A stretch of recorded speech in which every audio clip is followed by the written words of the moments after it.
Erica, we good? Okay. I have a very brief assignment here, but one that's entirely pleasant.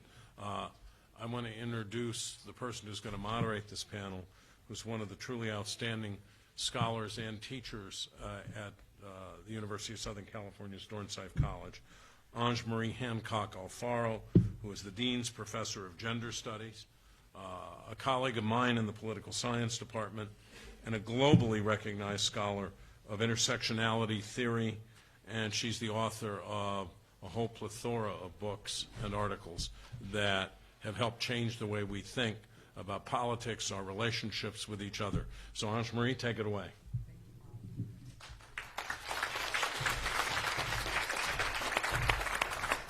So welcome, everyone. We are thrilled to be here. I'm going to do the introductions first, and then we'll do a little bit of talking, of course. To my immediate right is Lisa Garcia Bedoya, who is director of the Institute of Governmental Studies at UC Berkeley and a professor in the Graduate School of Education at UC Berkeley. She's published 4 books, and you will hear some of the expertise that comes out of those books in what she's going to say today, and dozens of research articles. And she's also someone who's consulted for presidential campaigns, statewide ballot efforts, and has partnered with community organizations working to empower low-income communities. To Lisa's right is Brenda Giannini, and she is president of Axis Research, which is a polling firm located in Virginia. She has worked on presidential and U.S. Senate campaigns, including the George W. Bush administration, Bush-Cheney 04 re-election. In 2016, she polled for Jeb Bush. And this cycle, she worked on the Senate races in Nevada, North Dakota, and Montana, where she's originally from. To Brenda's right is someone who probably needs no introduction, but I'm going to give a little one anyway. This is former Senator Barbara Boxer, who served as U.S. Senator representing our dear state of California for 24 years until just a year ago in 2017. She also served before that in the House for 10 years, and for all of that time, if not longer, has been a pioneer for women and a champion for the environment, human rights, civil rights, and economic fairness. Now, you may wonder what she's been doing since 2017. She co-hosts the Boxer podcast with her daughter, Nicole Boxer, who's a filmmaker and activist. And she also volunteers for a political action committee she founded called PAC for a Change. She also continues to be a very popular speaker, and we are lucky to have her with us today. And to Senator Boxer's right, is Carla Marinucci. And if you've read anything on Politico, you have probably read Carla Marinucci's work. She is Politico's California Playbook reporter, and before that, I know her from when I lived up north. She was the senior political writer for the San Francisco Chronicle and the San Francisco Examiner. She has covered presidential election campaigns since 1996 and 4 gubernatorial administrations, which I am sure made her a very precocious 8-year-old. So, welcome to all of you. We have, as you noted on the little cards that you received today, we have changed the title of this panel from Pink Wave, was there a pink wave, to The Reckoning. Women voters and women candidates in 2018. And why did we do that? We did that because on our call this past Monday, we realized that the wave metaphor may not be the right metaphor. Waves, of course, we live in California, they come and they recede. And what we are talking about today is not something that I think any of the folks, no matter their political persuasion, is expecting or wanting to recede in the years to come. The other reason, I would say, after reflecting about our conversation, is that pink's a really nice color, but I would actually wonder if we should have used the color lavender, because so much of what was considered pink was actually blue at the same time. So we can talk a little bit about that. And with the exception of 1 new member of the House and 1 in the Senate, the new women that will be going to Congress in January are, in fact, Democrats. So we're going to have a lot of conversation about that. I've said this in other places, in other venues, but we are in the middle of this reckoning when it comes to gender and politics. It didn't just start with the midterm elections, and so we will talk about that today. And I think it's a little bit related to what was talked about on the prior panel with regard to realignment, but I also think it's distinct. So in other words, I think realignment and gender in politics can go either in lockstep or they can go two very different routes. And we want to talk about where they overlap and where they don't overlap in terms of the reckoning in this cultural moment that we're facing. I also want to, before we get started, do a thank you to Barbara Streisand for co-sponsoring this panel and our work in gender and sexuality studies. She's been a long-time supporter of ours, and we knew that we wanted to do this panel in conjunction with the folks at UNRU and the Center for Political Future and Bob Shrum. So, before we get into the nitty-gritty, I wanted to ask Lisa first, as one of the three data hounds on the panel here. Can you review the data? Can you talk about what do we know so far about the gains that women have made this cycle? So thank you, Anjali, for such a kind introduction. Thanks to all of you for being here. And I'm going to hurt your necks and direct you to the slides that are over there. So my apologies to everyone facing the other direction. I appreciate as I get older, it's hard. So I'm sorry about that. And I want you to remember three words, if you remember nothing from this panel today, which is skepticism, nuance, and patience. And I'm going to explain what I mean by those. So if you could do the next slide, please. So I'm going to apologize, the swirliness. This is, I blame the New York Times. But this is data from the New York Times, and I'm realizing now it's really small. So I'm going to walk you through it.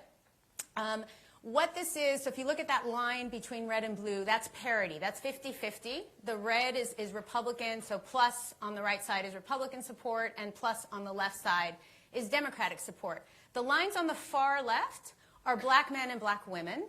In the middle, we have Latino women and Latino men. And then on the right are white men and white women.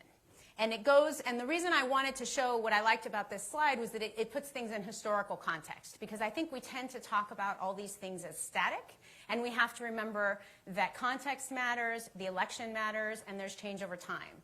The other thing we need to remember is that these categories, if it is that all black folks seem to lean like more to the Democratic side than whites, it's not because of something intrinsic about being black.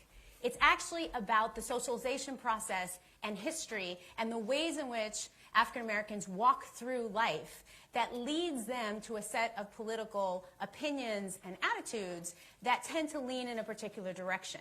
But I think often when we use these categories and we use these words, we're leaning toward kind of a biological, that because I'm a Latina, I am born as a Democrat. That is not what it is. It's really about, the way to think about it is, how does our society shape our worldviews, and how do those worldviews map in very specific ways onto particular races or genders. And so that nuance is what I'm hoping you'll take from this, and to say, and so the other thing I want to point out is that there's a gap across all groups, in the sense that women in all three groups are actually more democratic than the men in all three groups. And so when we talk about the gender gap in American politics, we tend to say women, quote unquote, are leaning democratic. You'll see that's true for all groups, but the reason women overall voted Democratic was actually because of women of color. And that this is the first election, at least in the last three cycles, that white women have been at parity. So it was 50-50 white women, but it's still not democratic, right? So again, thinking with nuance about within group difference, across group difference, but also not assuming that these group categories are somehow natural. In fact, they're a political product, and they're made, and they're historic. And so we have to kind of keep that in perspective. The last bit of skepticism I want to say is that this is all data from the New York Times exit poll. The way that exit polls are run is essentially they look at the previous cycle and they guess what the turnout is going to be in the current election based upon past experience. But if you have an election that is disruptive, or a wave, or any big change in terms of how people turn out, chances are the exit poll is going to be wrong, because they're basing the proportion of people in each category on what happened before. So given 2014 was so different than 2018, we should also take all the exit polls with a grain of salt. And in addition, generally speaking, the samples, especially for people of color, tend to be small in these polls. And so you have kind of 5 people telling you what this whole group of people felt. So again, skepticism both in terms of thinking about how polls are run, and then nuance in really thinking about what these categories represent and how the way that we talk about them really does matter. So next slide. This is going to be even more painful. So I know, it looks like it's craziness. It is, if you look at it, if you go to the New York Times website, it's actually kind of interesting. And so again, this is back to 2006, so it's looking at change across, so this is by race. So on the far left, you have African Americans. In the middle, the crossover swirls are Asian Americans, and then on the far right are whites. So all I'm asking you to take from this is to understand things have changed over time, but you still have, even in this moment where if you saw all those maps with arrows going in one direction or the other direction, there have been craziness with graphics this cycle, you still see that folks of color in general tend to be more on the Democratic side, but that has not always been the case. And so to appreciate how this particular context, the way issues were represented, the kinds of issues that were talked about on the ballot do affect where people align themselves politically. So again, putting things in historical context, people moved back and forth. Next slide, please. This is just thinking about, so this is from the CNN exit poll. This is my own analysis. So this is just looking at 18 to 29-year-olds and what they answered in terms of their which party they were going to vote for in this election. The blue are those that are voting Democratic, and the red are those voting Republican. On the far left are whites, in the middle are blacks, and on the right are Latinos. So I would have loved to have had this by age, race, and gender, but then the samples would have been too small, so CNN didn't report it. I should give a shout out to CNN because they are finally starting to report things across different, they used to just do these big categories and not break it up. But the important thing to think about is we often talk about the youth vote, right, and that millennials are voting more Democratic. This should make clear to you that not all millennials are voting Democratic. And if you're really interested in digging into the youth vote and the attitudes that youth have across race, and sadly there weren't enough Asian Americans to include them in this analysis, Gen Forward, which is a poll run by Kathy Cohen out of the University of Chicago, they do bi-monthly polling of youth, and they do a big enough sample that they can look across groups, and you can really get and start to unpack what this youth vote looks like. But it's important to realize, again, youth are clearly experiencing the political process quite differently. So while it is true that white youth are much more Democratic than whites who are over 60, they're still much more Republican than youth of color. And at least it's estimated now that about 40% of 18 to 29-year-olds are actually of color. So again, just unpacking these categories and really thinking about what does it mean about the way that these folks are moving through the world that leads them to a particular set of political attitudes, right? Next slide, please. This is going to be way too small, so I'm just going to say what this is. So this is from COP at Rutgers, and it's a summary of the women that were on the ballot for November and breaking it out by race. And so so the two things I think it's important to take from this is that, number one, it wasn't just that many more women were elected this cycle. The women that were elected were much more diverse than has been true in the past along the lines of religion, race, geography, like folks in different places. We had 19 African-American judges elected in Dallas, in Texas, right, in a place you wouldn't usually expect. So that the proportion of women of color among the candidates was much higher than usual, but that party still matters, that most of that movement was in the Democratic Party, right? And in fact, in the House, correct me if I'm wrong, anybody on the panel, I believe the size of the female delegation for Republicans is actually going to be smaller this time. I think 13? Is that right? 15? At least, maybe 15. Maybe 15. But the reason there's a maybe is if we can go to the last slide, I'm going to urge you, next slide please, to have patience. We have this expectation that on election night we're going to know everything. That is wrong, flat out. And I had someone suggest to me we should have election night and then results night. Because in California, just for you guys to understand the scale of the issue, we have 19 million registered voters in the state of California. About 7 million-ish were expected to vote in this election. As of election night, we had at least 4 million, an estimated 4 million ballots outstanding, meaning that had not been counted. Now, why? Dollars, you mean 4 million votes. 4 million votes, sorry. Did I say dollars? Sorry. Just want to make sure. Thank you. 4 million votes outstanding. Yeah, that was an interesting Freudian slip. Okay. Which means, and why is that? Right, so number one, about half of California voters vote absentee, right? If you vote absentee, you sign your little envelope, and the registrar has to verify that the signature on that envelope and the information is correct. That takes time, a lot more time than putting something through the optical scanner at your polling place. California recently passed what was called the Vote Choice Act, which is a lot of actually, I think, really positive electoral reforms that are trying to make voting easier. So it creates voting centers, it makes counties vote by mail, it does a whole set of things. We have 5 counties in California this last cycle that agreed to experiment and try out these different Vote Choice Act reforms. And so people were able to vote by mail, they had to vote by mail. And so, in fact, if you see differences in vote by mail between 14 and 18, at least here in California, it's an apple and oranges comparison because there were many more people who only had the choice to vote by mail, and we still don't know how those people are going to turn out. So we had many more ballots mailed to people than in the past, and we probably had much higher numbers of vote by mail because for many people that was their only choice. And so if people talk about the early vote turnout and what that means, it's important to look at, but we need to remember we still don't know how many of those folks would have voted in a polling place anyway. So the overall turnout, we're not going to know anything until January of 2019. Be patient. If anybody talks about turnout between now and then, be patient. But the other thing, the other electoral reform that was implemented for the first time this last cycle was contingent election day registration, which means you can, if you want, go to your county registrar's office the day of the election and vote provisionally, even if you didn't register before the October 22nd deadline. I would say that's another good thing. But all of those provisional registrations and votes have to be counted, which takes time. We have 58 counties in the state of California, many of which are extremely underfunded because there's nothing sexy about spending money on electoral administration. Many of them have computers from 1984. So these poor people, every 2 years, have to, they go from writing out marriage certificates most of the time to having to run our elections and then go back down and then run our election. I mean, just think about the system. So we all need to appreciate the hard work that's going on to count all the votes. We should want all those votes counted. And last thing, the absentee ballots could have arrived as late as last Friday. All those votes have to count. And that's why we've had this trickling in and changing of results, but we should be patient and we should think that's a good thing, that in fact people are voting, that their votes count, and that we want registrars to do the work. And so that's the last thing about once we get to January 19th, then we can talk about who actually voted in this election. And I'll end it with that. Thank you. Thank you.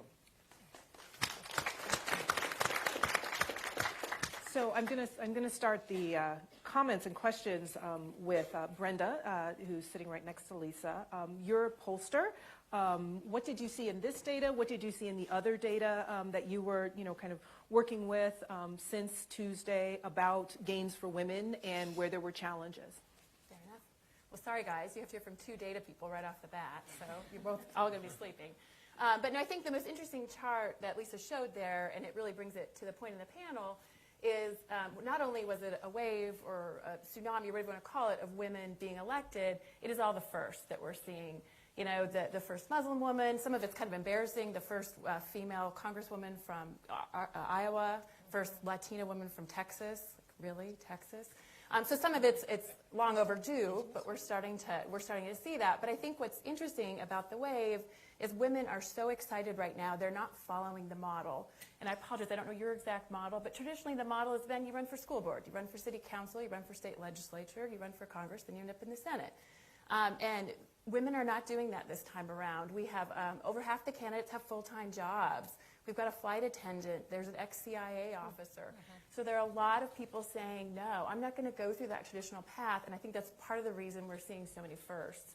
So speaking to Lisa's data that she showed there, I think that's very relevant to why you've called us here together today. As far as the data speaks, the data is what it is. It was an overwhelmingly night, even though it's not done. And I think another race in California, which was called yesterday, makes it even better for women. Thank you. And so, Senator Boxer, I wanted to have you put this in historical perspective as well, because you were part of what was called, in 1992, the Year of the Woman. Yes. Right? I was. Now, we at USC just had Anita Hill visit last week. I heard Kavanaugh's name mentioned at the first panel. And so there are clearly lots of similarities, but also lots of differences that you talked about when we spoke on Monday. Yes. Could you talk about the similarities and differences between Yes. 92 and 2018? Well, first of all, the sheer size of the Year of the Woman, or whatever you want to call it, Pink Wave Year of the Woman, great thing, whatever you want to call it. The sheer size of it. I mean, remember, a lot of you weren't even born then, but in 1992, when we had our Year of the Woman, it was amazing. The press made it the biggest thing in the world. And we did triple our numbers in the United States Senate. We did. Well, we went from 2 to 6. 2 to 6 out of 100. And I remember when we would get to the floor, you know, with 6 of us, the guys would come over and say, what are you plotting? We were just talking, you know. We were talking about tax reform or something. So, what are you plotting? I swear we're not plotting against you or anything like that. It's okay. Things have changed in a big way. And your point is so well taken. The model of, you know, that we had, because we had to prove ourselves. There was so much prejudice against us. I lost my first race, and then I won 11 straight after that. But that first race, you can't believe the things they said. How can you do this? You have 2 children. Really? I mean, as Pat Schroeder later said, I do have a uterus, but I also have a brain. And that was one of the great things that she said. So the times have changed for the better. Now, when we got elected, Diane and I, we made history together. And it was interesting, and Carla knows this better than anything because she's followed both of us for so long. We came from different sides of the spectrum, and we had very different supporters. And actually, when I ran the first time for the House, Diane supported my opponent, another woman who was fabulous, Louise Rennie. And the only reason I beat her, she was just spectacular, was because we had different styles, and we were in the middle of a horrible Reagan recession at that time. It was really terrible.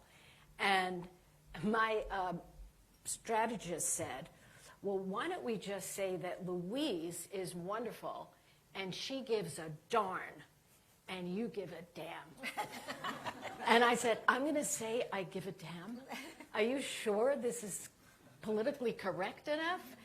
And sure enough, we had it on all the sides. Barbara Boxer gives a damn. And we beat her. We left her in the dust because people were in that kind of a mood. But yes, I went through the chairs. I was a local county supervisor. Then I was a House member before I dared run for the United States Senate and held on by the skin of my teeth against a guy that he, by the way, never held any office. It just shows you. And I barely beat him. There was some kind of a scandal that helped me. Thank God it wasn't the other way around. But now the women are audacious. As Barack Obama said, the audacity of hope. And I will say this in a backhanded, not a compliment.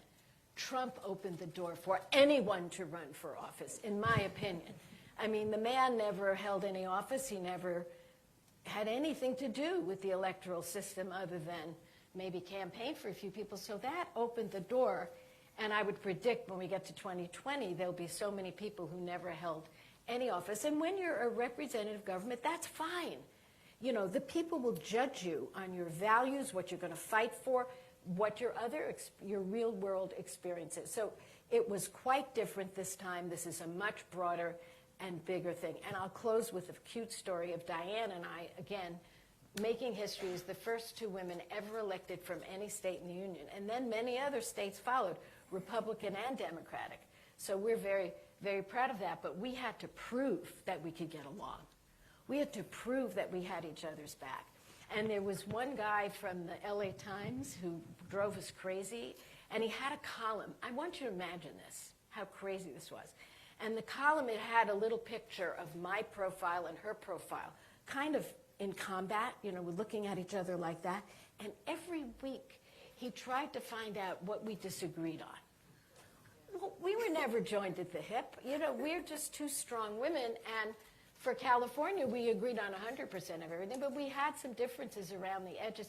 But we were able to do it. And Diane's favorite line on the campaign trail, where she really helped me, because there were only 2 women in the Senate when we ran, she said, 2% may be good for the fat content of milk, but it's not good enough for the United States Senate. So things have really changed. Thank you. Carla, before I ask you the question I was going to ask you, I just wanted to hear, what your sense is of the media coverage this time around versus when you were working in San Francisco. I mean, I have to in say, 92. in hearing Senator Boxer talk about the year of the woman and 2 women elected in California, as California goes, so goes the nation, and that's what I think we've got to watch going forward, because from what I saw on the ground here this time around, it wasn't just the year of the woman, it was the year of the woman voter. You've said that, and I think that that's really My true. daughter taught me that. Yeah, I Nicole. mean, no question about it. It was the educated suburban women that made the difference, and I saw this going out in the field to those critical House races in California, where you saw in campaigns like Katie Porter and Katie Hill, I talked to so many women who came up to me and said, I have never been involved in politics before, but I went to that women's march. They put on those pink pussy hats. They did not put those hats away. Those hats were an icon to those women, and it continued to, impassion them all the way through, I think. When you saw in California, essentially these educated suburban women turned California into a killing field for the Republican Party here. Orange is the new blue. This is the home of the Reagan Revolution, the place where Reagan said good Republicans go to die, and they did this year. Thanks to those women.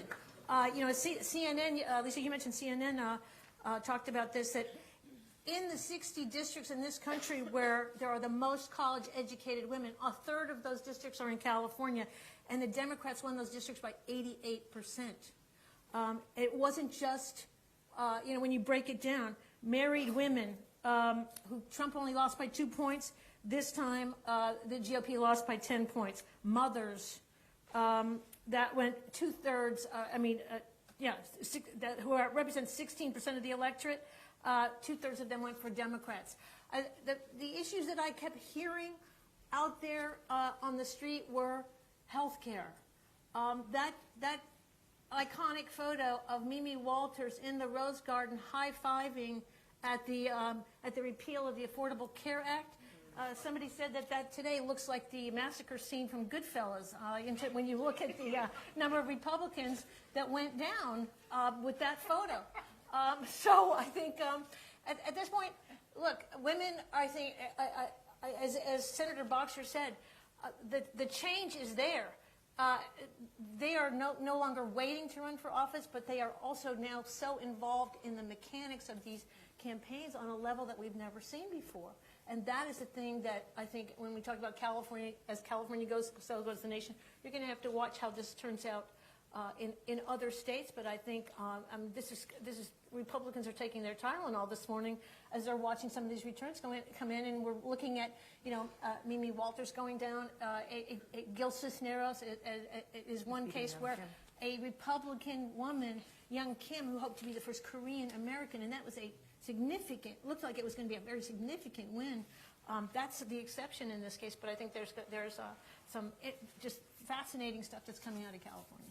Yeah, Brenda and Lisa, I wanted to ask you all about another issue. So, certainly in the first panel and then also now we're hearing that, the ACA and the attempted repeal, people with pre-existing conditions, all of those policy arenas that are really centered around healthcare were a major driving issue for voters. But I wanted to ask both of you about the strategy that President Trump had with regard to immigration. Because, again, and I said this in June, I used to live in John Kasich's old district when I was a very young child. Suburban women saw those optics of children being separated at the border. And when, fast forward to last week, I'm listening to the person who defeated Barbara Comstock in Northern Virginia, and she is saying, she gets the loudest cheers at her victory speech when she says there will be no more family separation policy, and I hear women cheering in the background. That's the loudest cheer, not about healthcare, not about anything else. So I just wanted both of you to comment on that strategy of there's a caravan, we're going to do family separation, trying to make immigration the center of the midterm campaign.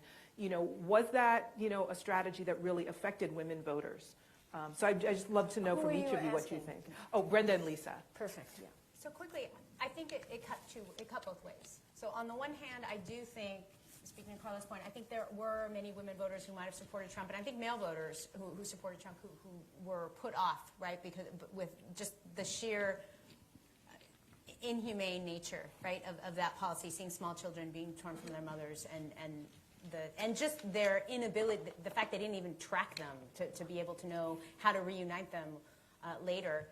That part, I think, did matter. But I think it's important to note that his appeals at the end, and so all of the research that came out of 2016 made it very clear that for Trump voters, so I try to repeat this over and over, Trump voters in 2016 were middle-income, racially resentful, non-college educated whites. They were not working-class whites. Actually, working-class whites voted for Hillary. So these are folks that are, think about firefighters, police officers, folks that didn't go to college, but who actually make a decent wage, but who score really high on what we call a racial resentment scale in surveys. And so that core is still there, because if you looked at least at the early vote turnout numbers, and again, we don't know for certain, but it looks like there was a surge on the right as well as a surge on the left. You had significant increases in Republican turnout, at least looking nationally at Catalyst data that I saw at least a week ago. It worked. You had much higher turnout than in 2014.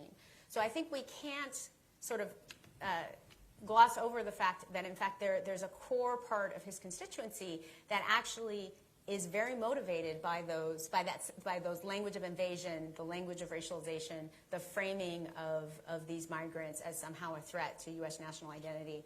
That is still working for many of his voters. What happened on the right is there were many people who were also put off by it. But that balance is still in play. Now, Brenda, your thoughts on the strategy? I know it was a long going. It was actually not a late-breaking strategy because, again, family separation and then later with the caravan. And then they hit it hard, yeah. And I can't comment on Trump's strategy. I don't consult to the White House. And I don't know if anybody can comment on what's in his head. I don't think he can even comment on I don't think he can. But I think we could definitely see in our data what he was doing. So you did see a blip with family separations at the border. It did drive passion. But it really drove passion with those that hated him already. So if he is strategic, I think his gamble was, I'm already losing those voters. They already hate me for a whole myriad of different reasons, but I need to fire up my base. And it did have some impact, especially in the rural states where he was trying to save the Senate. So it did save him a little bit there. I don't know that was his strategy. I think he likes to rail on some of those issues. But we saw blips of the data, and it wasn't driven by people who weren't voting for Trump already. They were already fired up enough. There were several blips like that. It was the caravan, the McCain funeral, the whole debate about do we raise the flag, do we not. There's a blip there. The Kavanaugh hearing, there was a blip there. None of that was driven by the anti-Trump vote. The anti-Trump vote was driven January 21st, and it stayed high. All of those blips were driven by Republicans who would pull away from him and then move back. Could I have a little dissent? Because we're just agreeing with each other all the time. That's boring. I honestly think that separation cut deeper than that.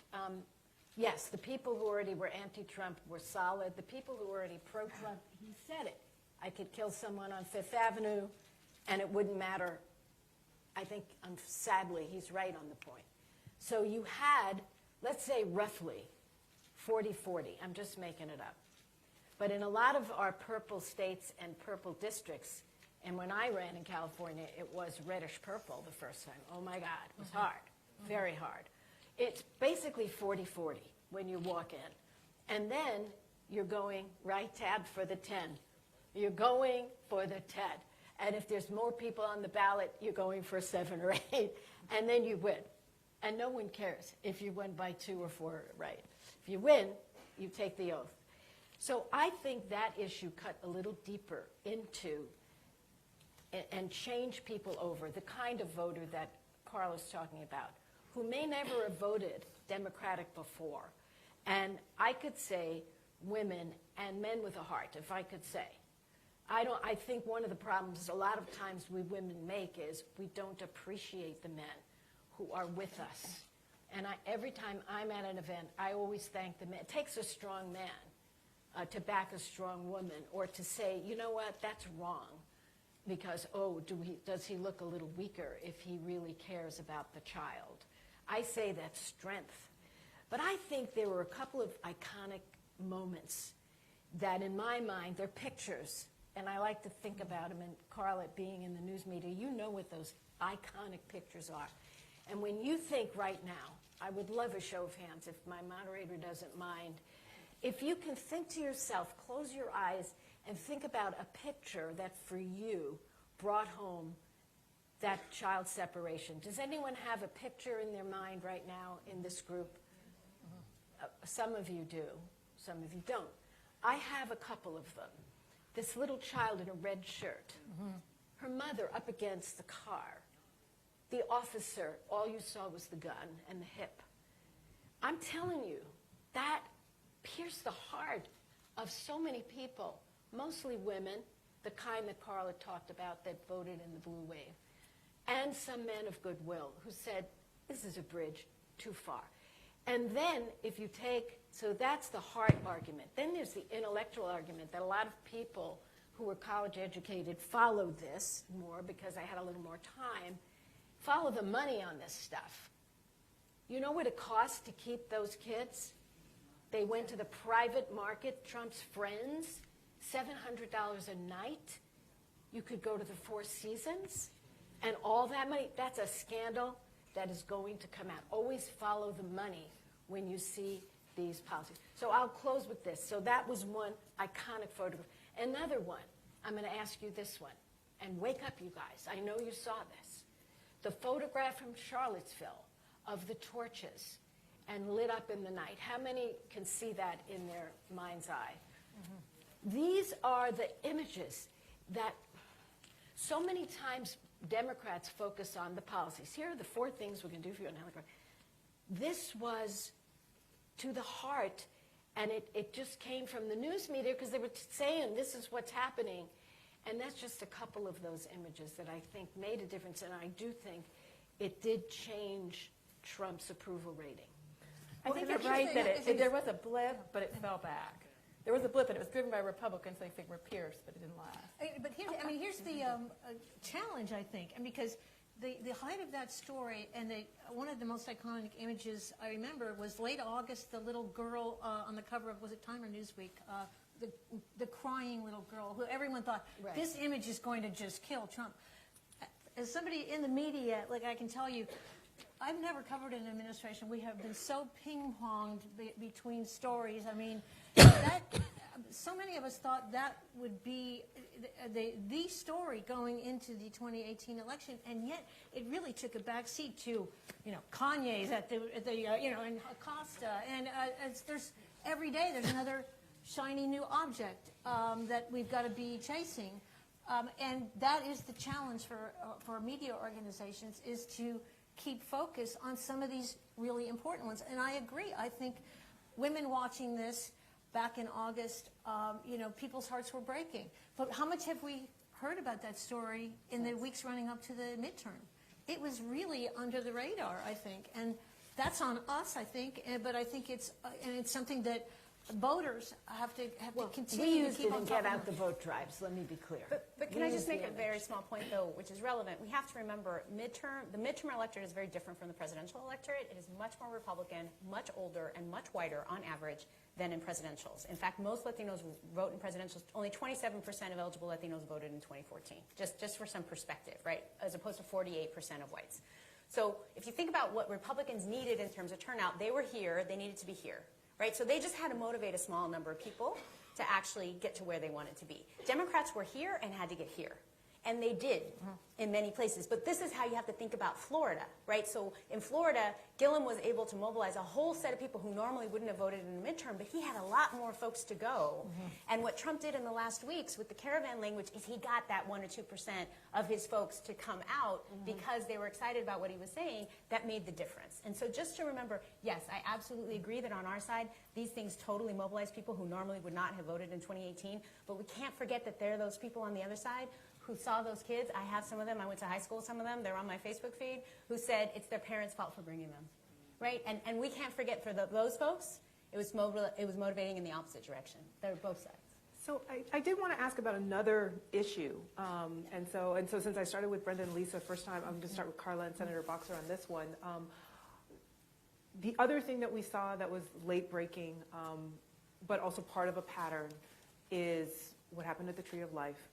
Yes. What happened in Thousand Oaks, obviously, afterwards, but what happened in Parkland, how did gun control play a role, if any, or was it drowned out by immigration, healthcare, et cetera? I mean, did that, especially for youth voters and the Parkland kids who were really I trying think to it make did. a I mean, difference? Bob made the point in the last panel about the number of NRA rating candidates who went down to incumbents. I'm told it's now up to 20, in fact, and I think there's no question about it that women particularly helped drive that trend. This is another issue that we heard many times, and in the final days of that election, you're right. The Thousand Oaks shooting, the Tree of Life, these issues, I think, drove voters to vote Democratic. I think you meant A-rated. The A-rated folks. Yeah, A-rated remember folks lost. The F-rated NRA folks got right, elected. I'm sorry, the NRA ratings went down to defeat, yes.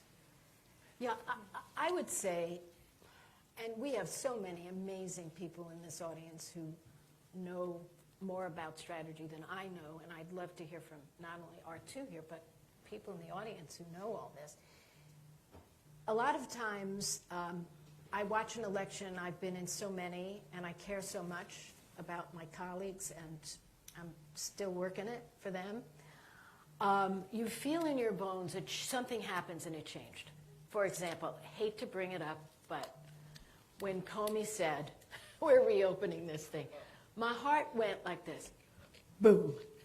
And I called one of my great chiefs of staff, Laura Schiller, who some of you may know, and I said, we just lost the election. It's a something, it was something. And when this shooting, the tragic shooting, occurred, and what else happened at the end? There was so many things. The tragic shooting, and there was one other big, help me, come on. What else happened at the end? There were two things, one after the other. There were two shootings. The pipe bombs. The pipe bomb. Thank you, yes. the pipe bombs. Good Lord. How sad is it? How that sad was is hard it? to remember. Yeah. How sad is it? Those two things, I think, changed the momentum, and I think Trump felt that way.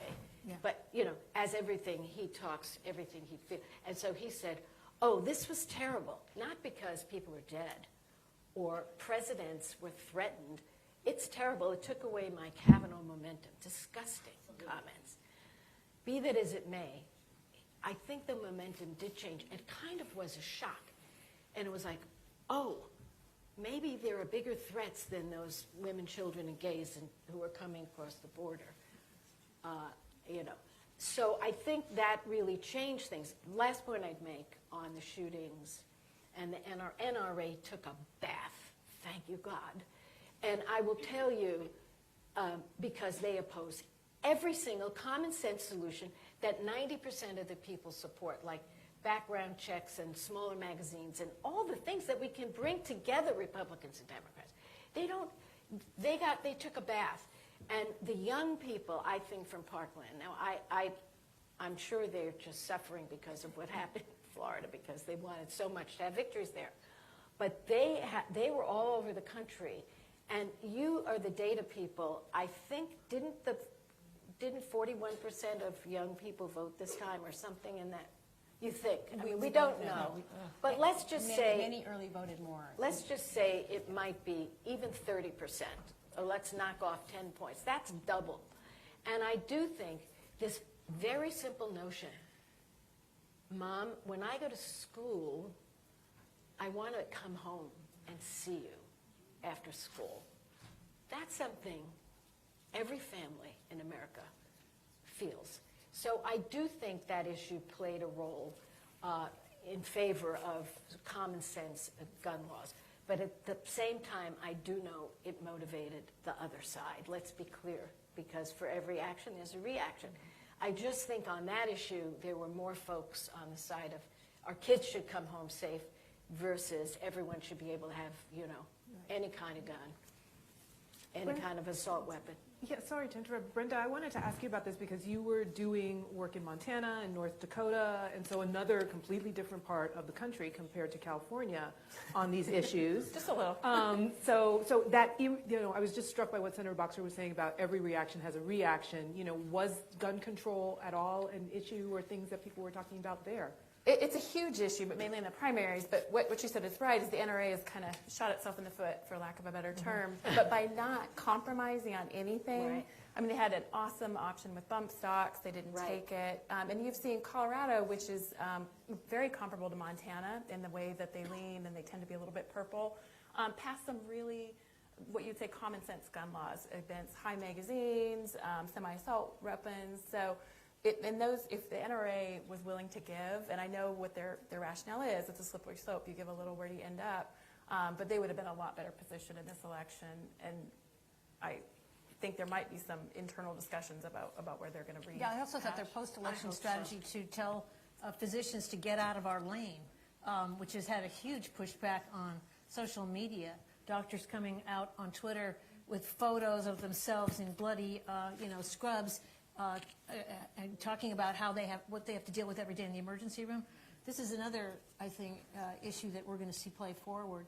And I think, when we talk about the youth vote and how it turned out, by the way, it was 2/3 of the voters between 18 to 29, according to that CNN poll, went for Democrats in this election. So I think they did have an effect. Yes. Great.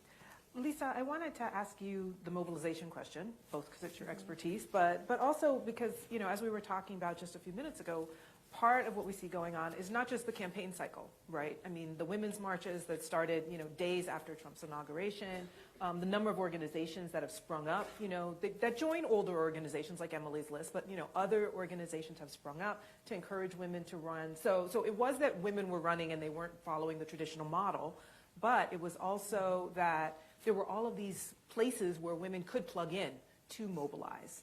And so I just wanted to hear about how important that was. And then I have a follow-up for everyone, but yeah.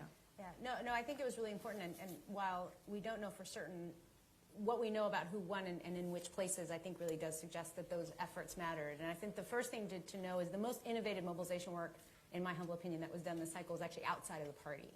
And what happened after 2016 is you had a lot of the organizations, progressive organizations, be willing to work together in a way that hasn't been true in the past. And so you have a coalition called Win Justice, which is Planned Parenthood, Color of Change, SEIU, Center for Community Change, who work together to knock doors in Florida, Nevada, Colorado, and knock down 1 million doors in Florida. As an example, in Nevada, you had a coalition of union and other organizations who decided to band together to have house parties and come up with different strategies, because one of the challenges of mobilization is just contacting people. It's much harder to get people at the door. Now it's only about 10% of the time that someone actually answers. Young people are very difficult to get a hold of.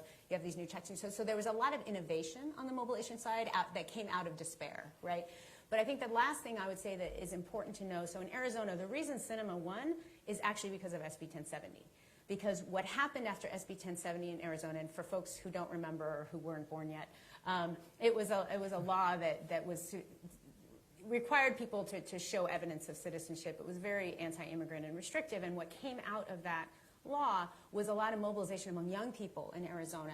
And like one of the organizations that came out of that is Lucha, which is one of the organizations who is knocking doors for both Sinema and Garcia. And so all of that energy and mobilization that came out after that election, it takes time. Again, I think our time horizons just need to be longer in politics to appreciate that mobilization, that organization, that work, that energy, slowly, they won it in Phoenix, they won at the local level, they're starting to win at the state level, and now they have a U.S. senator. And so just to appreciate, as happened in California, we may not win in the first cycle if we think about 187 in California, but over time, the energy that comes out of those moments really does make a difference, and I think that we are in that moment nationally, and it will be interesting to know how these youth that are being mobilized now are going to walk through their political life moving forward, having grown up in this, having had this experience. I think on that front, I have covered Tom Steyer a lot, of course. He's from California. He's not just doing the need to impeach movement, which is the 6 million voter signatures that he's collected. A lot of what he did in this cycle was to try and register youth voters. They had a goal of 250,000 nationwide. They exceeded that, and it was interesting to watch how that played out in California. They used those need to impeach signatures that they collected to contact voters, and most of those were, by the way, senior citizens who came to his town halls and signed up. And they tracked those people. They had them try to reach out to other voters, which many of them did by writing written cards. They sent out millions of these to voters across the United States. And in California, it ended up where in most of these targeted districts, they tracked voting at UC Irvine, UC Riverside, a lot of the places where the action was in these districts, and found the youth vote, worked with youth voters there to mobilize them. And in some districts, like in the Katie Porter race at UC Irvine, the voter turnout among young voters increased by more than 10 times from the 2014 election. So I think that kind of mobilization has been interesting to watch. Could I add something? Please. You know, with all of this excitement, and it is really exciting, because in all my years, the thing that bugged me more than anything, and the only office, statewide office I ever thought of running for was Secretary of State, because it made me crazy, the low voter turnout. And I thought, you need some people to just make the point, to reach the young people.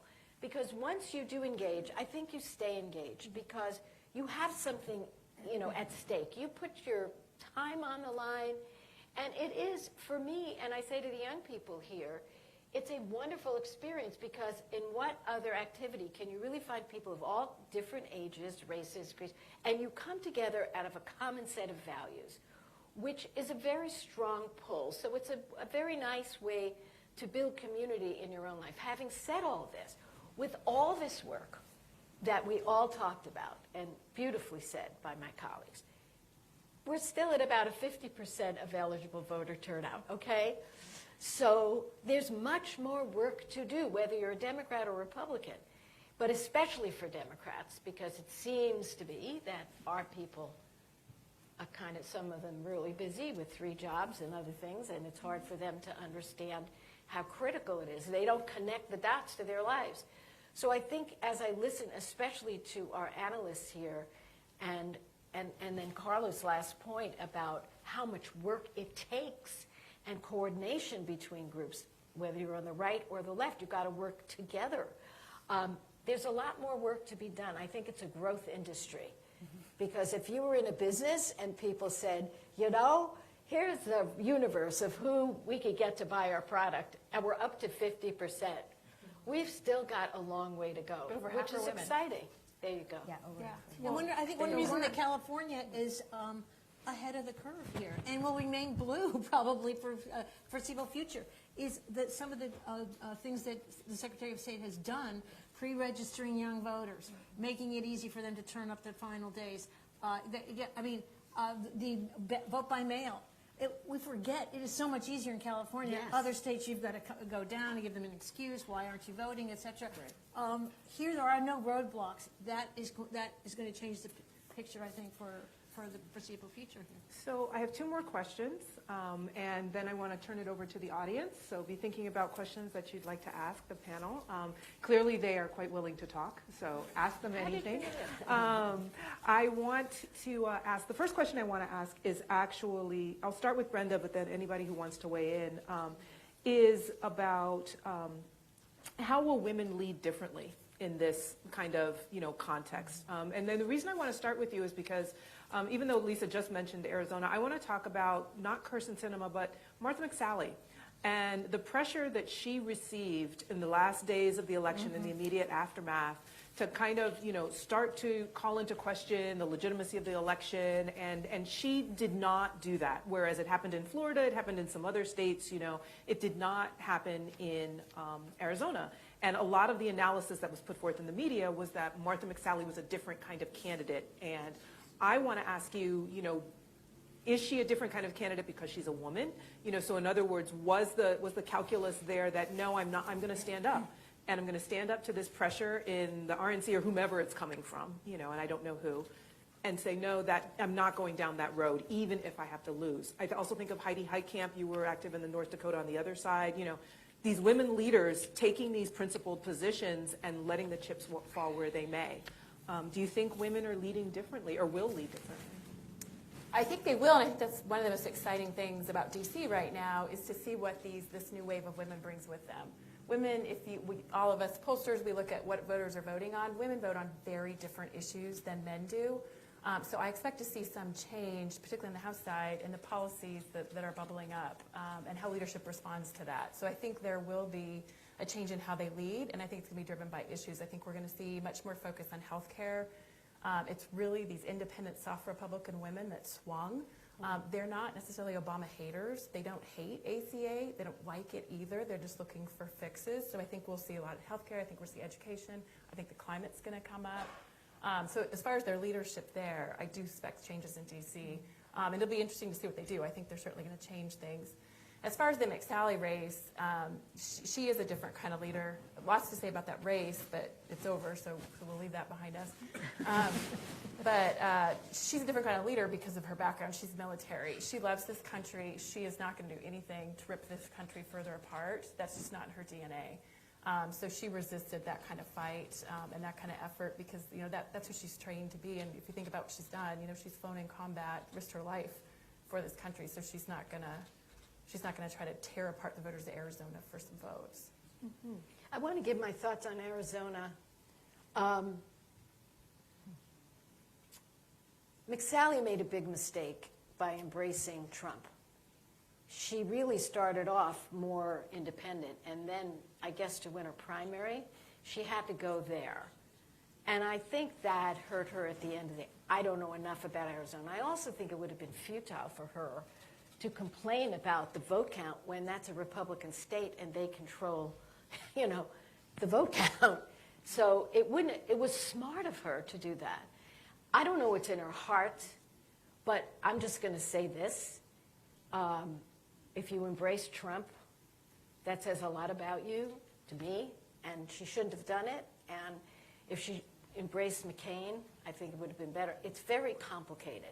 But I think she has a future because of the way she's handled this situation. There's no question in my mind. But I just want to say, I know how women lead because I've been there and done it and worked with women.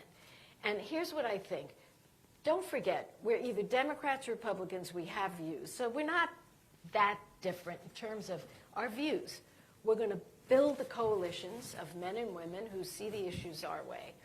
And one of the things I did notice about women across the board, be they Republicans or Democrats, and the most beautiful thing we did in the Senate is we had joint dinners with Republican and Democratic women at least once a month.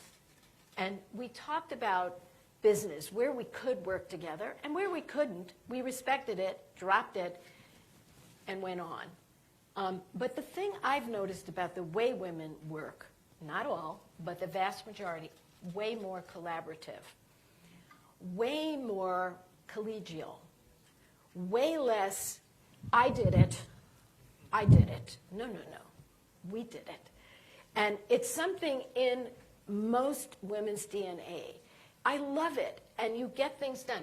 There was a survey when the Democrats did run the Senate. Those were beautiful times. I've done it both ways, once when we didn't, once when we did, and I liked it better when we did. But when we did, a lot of women came to the top through seniority. We stuck with it, and we were chairs of different committees. And of all the work that got done, the work got done better, faster, and to a successful end in a committee when a woman chaired, and especially if it was a woman chair and ranking. And it's because women just don't seem to care that much about the credit. It's a wonderful trait. I hope we don't lose it. We could lose it, I hope we don't lose it. I think it's important. I just want to Yeah, make and I want to very, ask you a follow-up, too, so go ahead, quick Lisa. point about the fact we've elected all these women of color to Congress, and the fact that if you have a women of color focused policy program, it's a different set of policies than white women, in the sense of thinking about poverty, thinking about reproductive justice in different ways, access to contraception. And just as an example, I don't know if folks saw our new Congresswoman Ocasio-Cortez can't move to D.C. because she can't afford not to work for 3 months and pay rent. And so somebody who's coming to her work with that life experience is just going to have a different perspective on the things that matter in legislation. And so I think that's why we want people from different life experiences, so that they can truly represent everyone's experiences. And the other small point about, we have to remember that democracy survives more on norms than on institutions. And so all of these claims of electoral fraud, once people lose trust in the system, it's really harmful for everyone. And so I think we should all be very mindful and stand up to not, sort of regardless of whether we win or lose, not attacking the institutions, because once we do that, we kind of have nowhere to go from there. Lisa, I wanted to follow up on Congresswoman Ocasio-Cortez, and this is actually for you too, Carla, because the other thing that's happened, as she's announced that she does need to keep working and she cannot move to D.C. ahead of, the inauguration, or excuse me, her swearing in, is there's been some social media just in the past day or so about, that suit doesn't look like somebody who can't afford rent, right? This is from the Washington Examiner, I believe. Reporter from there. And They haven't shot knockoffs in New York. Apparently. And I used to know all those. Yeah. Richard and I used to work at Macy's. I'm not kidding. Are there any New Yorkers in the room? Like, folks know how to shop in New We've York, got right? a Like, couple how of to get folks those here. things. Yeah. Anyway, sorry, I didn't mean to interrupt you. No, Yeah. not at all, not at all. I'm looking at my colleague here. We both used to work at Macy's. I used to work on Better Dresses on 4, so I totally remember these days in New York. But I did want to ask about, are the media going to cover, and should the media cover this Congress differently because of, the vast diversity of women that have joined, right? So should we have different expectations, or are we in the same era where we were with, then Senator Clinton, then former Secretary of State Clinton, where you have to be exactly like the men? Right. Right? And I think you've hit it exactly right. That post about Alexandria Ocasio-Cortez was just was eviscerated online. But she's not the only young newcomer to the whole political scene who's getting that. London Breed, who's the mayor of San Francisco, who grew up in public housing and took a lot of heat online because she couldn't afford an apartment in San Francisco. And she just told me, well, I just got a big raise, so I guess I can. These women think differently, and Ocasio-Cortez has shown that even in her first couple of days. She's not playing by the same rules, and I think that's good for the process in general. I think but we're also going to see, look, some of the veterans are getting the same heat that they've always gotten. Look at Nancy Pelosi. It's been pointed out that, Chuck Schumer's the guy who lost the Senate, but he's not getting the heat about why he should stay. It's Pelosi who delivered the House this time around who's getting it. So it goes to this issue, which, Senator Brasher, I know we've talked about before. Are women held to, are they going to continue to be held to different standards? And that's another question that the media has to wrestle with, no doubt about it. I would just say yes. And the one example I would show is there was a headline just a couple days ago that Ocasio-Cortez is breaking the rules. But we've never seen anyone say that Trump is breaking the rules, right? We say Trump violates norms, he acts differently, he's, maverick, right? We have to, words matter, right? And how things are framed, I think, reflect the biases that exist in our society. So there's every reason to expect they will remain regardless of who's. But I want to say something here because, yes, the press is going to cover definitely the change that has happened, and some of the coverage will be very positive, and some will be negative. But when a new member of Congress goes into the leader's office and talks to people who are protesting their leader, and she did that, that's worthy of coverage. And whether you like it or not, I mean, she's standing there at the women. She didn't go to the people that didn't support the climate change bill that Nancy got through, by the way. And I got to tell you, she got it through. As she got through Obamacare, but don't get me started on this, because I think this is the most unfair thing. And I think some of the women who are opposing Nancy or giving Nancy a hard time, that's their right. It's fine. Look, we're equal. We shouldn't be treated differently in the press. We shouldn't be given a pass in the press. We've got to stand up and do our work. And when we fail, be called out. And if we act like fools, we should be called out. And believe me, I've been all of those things in my life. And I've been called out. And guess what? I grew from the experience. I managed to hold on because the main thing is I cared about the people I represented. So at the end of the day, let's not worry about somebody. There are a lot of men who took heat because they sleep in their offices. Men, members of Congress, because they can't afford the rent either. Why they made such a fuss about her, that was wrong. These men have shown that it is very, very hard. It's not just her. It's difficult because it's very expensive in D.C. to live, and a lot of people have a lot of expenses. It's very hard. But again, I'm a believer that we are equal, that we are not better. We are equal, equally good, equally bad, and I could give you plenty of examples of that. But we have, I think, a better way of leading, and you have no representative government if you don't have women being at least 50%. And that's what we need to go for. And we're on our way. I'm excited. Thank you.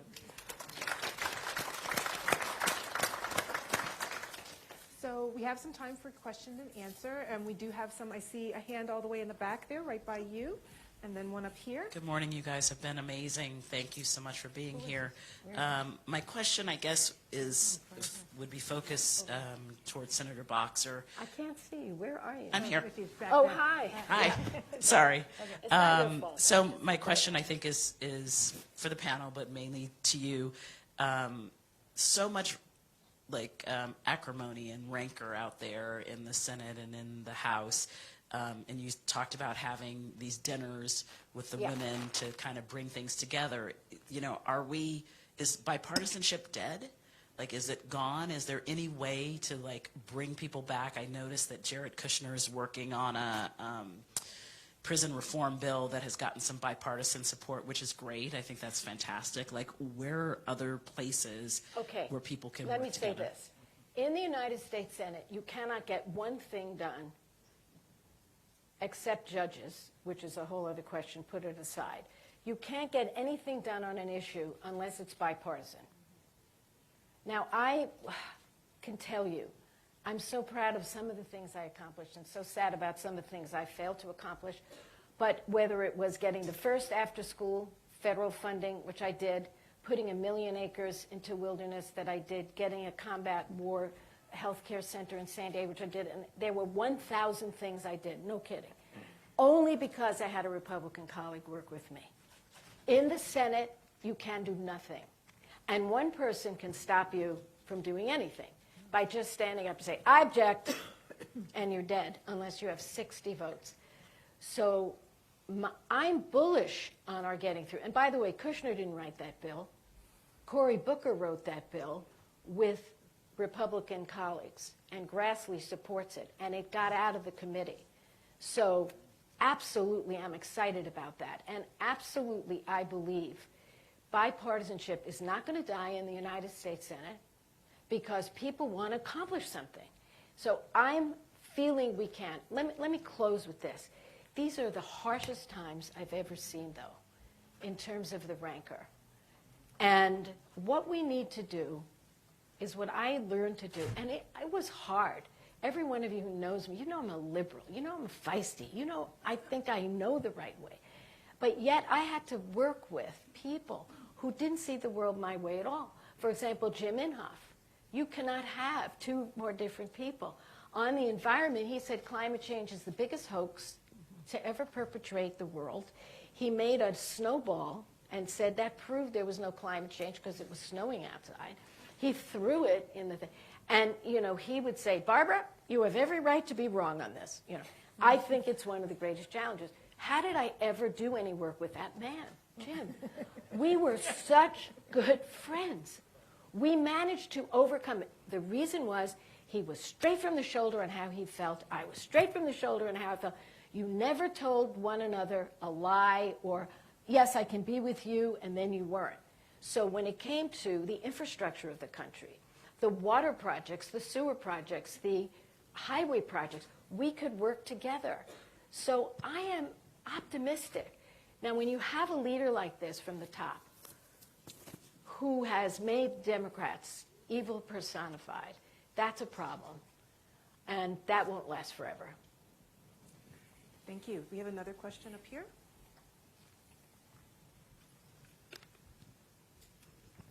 Thank you all. My question has to do with movements and marches.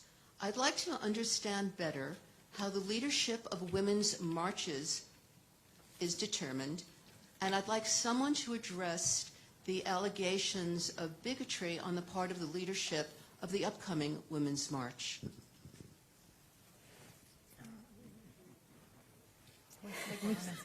I just drew the short straw I didn't on know this there was panel. anything. My understanding, and I will admit I showed up, I know very little beyond that. is that it varied across. There were a couple of women who got it started, and then in this last iteration, there were committees for each location, is my understanding, and that how those committees were created, where they came from, how they were constituted, varied place to place. But you have to have coordination because you need porta potties, right? You need permits. You need all those things. The criticism was that the initial framing of the Women's March was not expansive enough and didn't fully sort of embrace or include the needs of women of color in the ways that it should. And I think folks in the first iteration made efforts to change that. They changed the governing folks, the people who were part of it. And then I think I can only speak to the Bay Area. I know our coordinating committee was very mindful of who the speakers were, right? We had First Nation communities represented. So I think, it's just a matter of, I would say it's actually a reflection of people putting something together, getting pushback that it was wrong in these ways, and then being open to fixing it. So I actually think it's a model of the fact that if we assume goodwill on the part of other people and folks bring things to your attention, you can open up the door a little wider and you can change the perspective. But I don't know if that answers your... There's an upcoming march, and I believe the Miss Sarsour will be one of Yes. the organizers. There have been allegations of bigotry on part of organizations she belongs to. I don't know anything about that. And for people who know what, Linda Sarsour is a newly elected member of Congress. She's Muslim. No, Oh, no, not Ilhan. not that. It's a different one? Linda Sarsour. Linda Sarsour. Okay. I don't know. I haven't heard. I wish I I know. So I Linda don't know either. Sarsour herself has spoken to some of these comments. I can say just in terms of the news reporting, and herself has done a number of different events. Whenever there's been a tragedy, there was a desecration of Jewish cemeteries a couple of years ago that she raised money from the Muslim community to be able to contribute to restoring that cemetery. She's also been active in the efforts to mobilize the Muslim community in support of the survivors of the Tree of Life shooting and restoring, of course, that community. And these are things, of course, that take many, many years, but, being active as that person. And so to my understanding of her participation in the Women's March, she has long been, a part of the organizing of those women's marches. But she herself has demonstrated, in terms of these two particular things that were reported in the news, to have a very collaborative vision when it comes to interfaith relationships and the ways in which interfaith communities are supposed to work. So that's, again, my understanding of the reporting. I don't know her personally, but I do know that that's what's been reported about her, as a Muslim woman, her ability to work across faith. Okay. We have a couple of other questions. We have one over here. Anyone on this side who wants a question? Yes, one, two? Okay. Hi, good morning, and thank you so much for coming to USC to share your insights with us. I'm really appreciating this panel. My question, I wanted to follow up on something that Senator Boxer brought up earlier, and I know that Dr. Garcia-Bedoya has written about in the past, which is the stickiness of what is happening, what happened with voters in this election, and whether or not you expect the stickiness to vary in terms of either how people were making decisions and the choices they made, or whether or not they were participating maybe for the first time in a long time. And whether you think some of that, whether you do think there will be stickiness, and whether that's going to vary depending on what groups you're a part of in terms of either partisanship or in terms of your race and gender or other salient demographics. Thank you.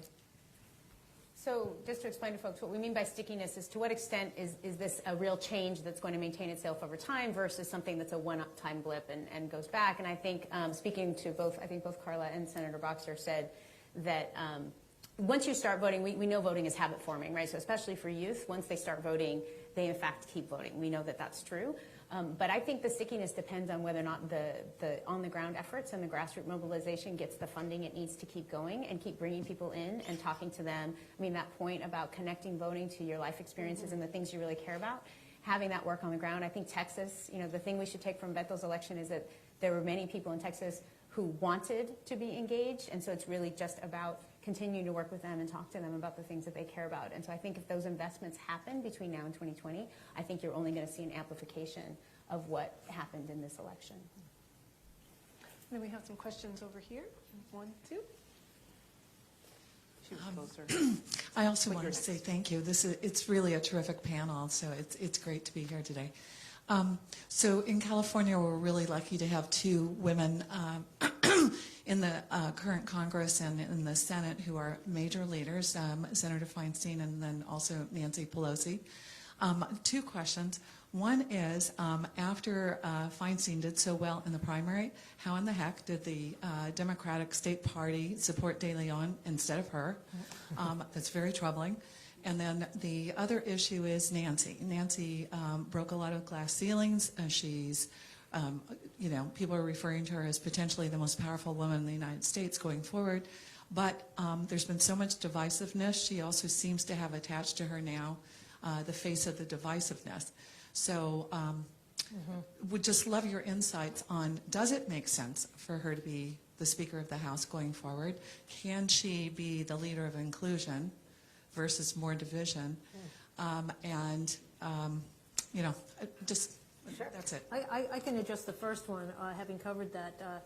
Kevin De Leon won the endorsement of the executive committee of the Democratic Party. That was the headline. It was about 230 votes out of the entire party. It really wasn't, and as we know, the activists in the Democratic Party are way to the left of the party in general. I think he organized there and he got that headline that he needed, but I think it didn't reflect, obviously, from what, and you heard Bill's take of her 70% win in the party. I mean, I think that was representative of how a small group of Democratic activists felt in the party. On Pelosi, and I want to hear your thoughts, Senator Boxer, but I think a lot of the news stories are about the struggle going on right now with this whole process. But I think if Nancy Pelosi says she's 100% sure that she's got the votes, this is a woman who knows how to count votes. I think it's right.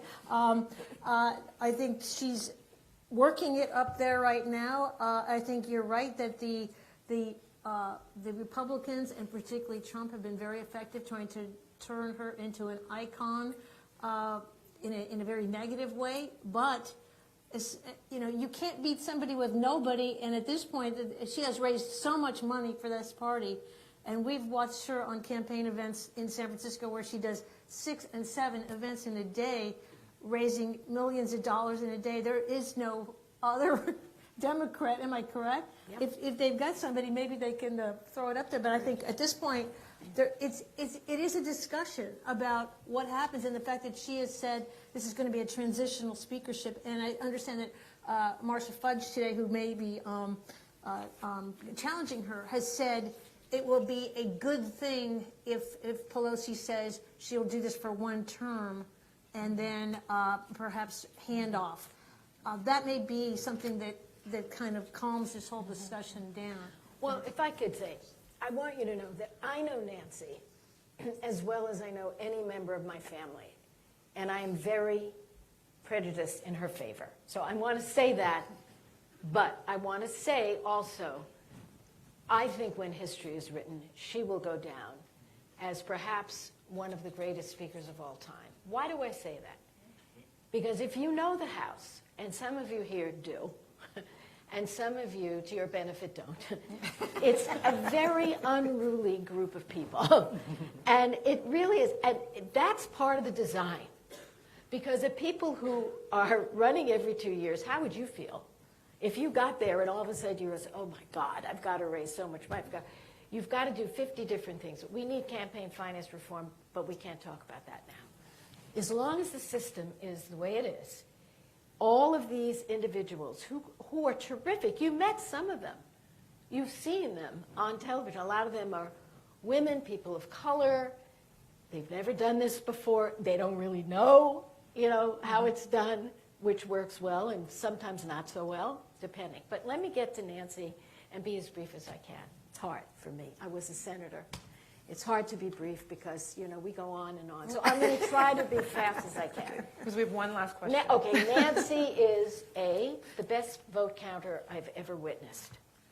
When you come and see Nancy, let's say you come to see her, and she'll say, She wouldn't take me. Are you with me? Let's make believe. Just put on your make believe hat. Will you be with me on this vote on the military bill? And you say, I might. And she'll say to you, either I need you or I don't need you. If you need to take care of something back home, if that vote doesn't look good, that's a great lead. She doesn't think about herself. She counts to 218. That's how much you need. She's a great counter. That's why I think you're right. If she's saying she's got the votes, I believe she has the votes. Secondly, she's the greatest resource bringer. She can raise money, out of an empty room. I don't know how, but this chandelier, we give her $1,000. She's just a remarkable fundraiser, and that's essential to the work, sadly. She's also a progressive. She's a progressive, and she is caring about the people, so she reflects, 99% of her caucus. And lastly, she's a real great strategist, and she knows her stuff. This sometimes doesn't come across on TV, because right now in your world, you have to say everything in 2 seconds. But she knows the whole issue. She studies the whole issue. She's the package. Why anyone, after this great victory, would want to displace her has to do more with impatience. You use the word patience. People are impatient. They're sitting there for 8 years, and they want to be her. Well, guess what? It doesn't work that way. Be a little humble. Do your work. Take care of your constituents. Know your issues. Don't seek power. It'll come to you naturally. So I am rooting for her. I am working for her behind the scenes, if I can. If anyone, appreciates my input, I will call them. And I think and hope she will win. Great. One last question. Thanks to everybody, of course. I have more of a footnote than I have a question. And that is that before the year of the women, we had, in the 80s, the year of Barbara Ann Mikulski from Maryland, who, when she got to the floor of the Senate, asked George Mitchell, the majority leader, where the ladies' room was. And he said, well, Barbara, we don't have a ladies' room. There's just you and Nancy. You've got to go upstairs and use the Senate wives' bathroom. She changed that. But I do think... Well, she did with a lot of other people helping her. There were no other women there then. I'm just saying, no, she changed it in 88. Before, oh, that's right. We got the bigger one. She also, as you mentioned, those dinners, she wrote those memos, and she had those classes when the senators got there. Absolutely. And she was absolutely spectacular. She was a great example, I think, of the collegiality of what women did to help other women achieve their full potential. And also, she broke the mold in running because, as she said, I'm meth McFat and I talk like this. I have a Baltimore accent. So I think she gave all women hope that they, too, could represent their states in the Senate. So thank you again. That's all. Could I add how great she is? She is the greatest. And she was the first woman, Democratic woman, ever elected in her own right. As she said, before her, you had a few women sprinkled in, but their poor husbands had to kick the bucket for them to get there. She did it on her own. She's the one who, with Kay Bailey Hutchison, the Republican senator, set up those dinners. And just the greatest. I could regale you with stories. We don't have time, but I'm glad you raised her because I adore her and I talk to her, every couple of months. We stay in touch. Mm-hmm. Please join me in thanking the panel.